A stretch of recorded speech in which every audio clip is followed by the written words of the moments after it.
Hi, welcome to Morning Market Call. I'm Doug Mumford, and with me this morning is Jeff Butler. Good morning. This morning we're talking about healthcare and the proposed healthcare changes that are being talked about in Congress. So the first thing I want to ask Jeff this morning is, what is the overview, or what is this healthcare reform trying to achieve? Well, Doug, basically, healthcare reform has two major goals.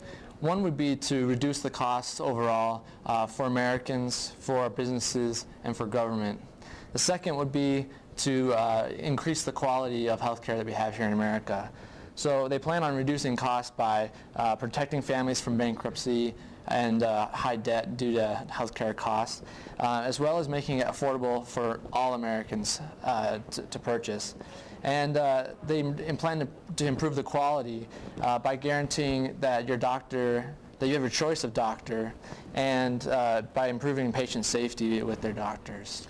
So I know there's a lot of controversy and debate going on about what would happen to me as an individual if the proposals that are currently being debated would go through. So run me through a few scenarios. What might happen to me as a family or an individual with this legislation?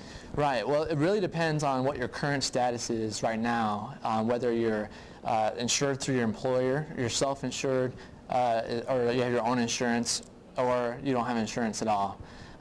So if you don't have insurance at all right now, the government will actually, part of their proposal is that they'll subsidize some of that insurance cost for you to at least get you some minimum coverage to cover preventative care and things like that.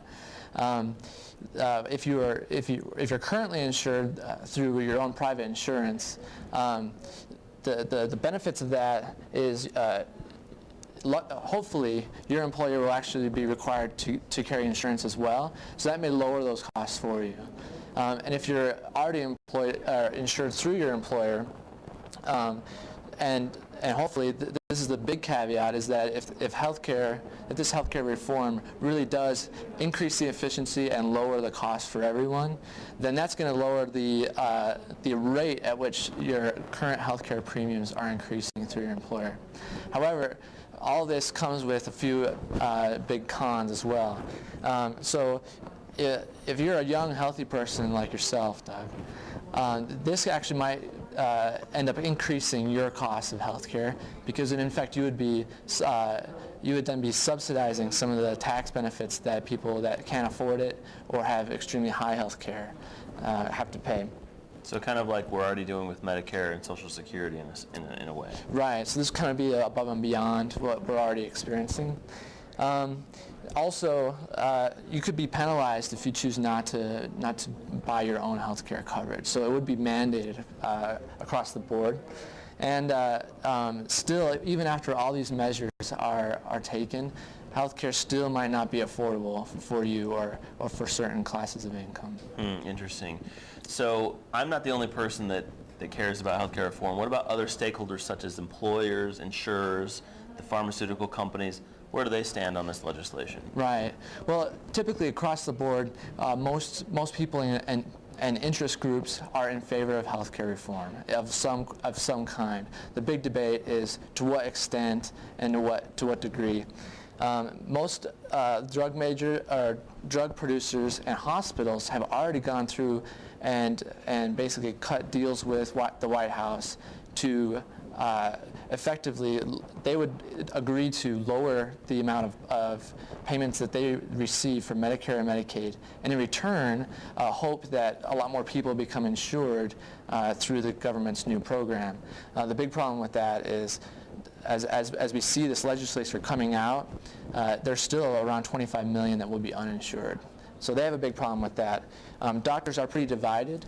Some are more in favor of a European-style single-payer system, whereas others, are lobbying against, these payment reductions that they'd be forced to take. In recent days, the insurance industry has really put a lot of pressure on the White House, saying that even though through all this, that the insurance premiums are still going to be increasing. And labor unions and the AARP have also voiced their opinions, making sure that their interests are well known. Right. Sounds like there's still a lot of debate going on. What if I want to learn more about the specifics of the legislation? Where do I go? Well, there's some really good, interesting websites that provide you just the basics of what's going on and some of the things that might affect you individually.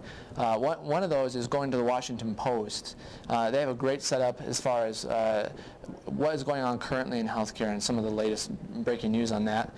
As well as the government has set up their own website for healthcare reform, and that's www.healthcarereform.gov. Great, thanks, Jeff. You bet. And finally, if I want to contact my legislative representative, a senator or representative, who are those for Utah here, and how do I get in touch with them? That's right.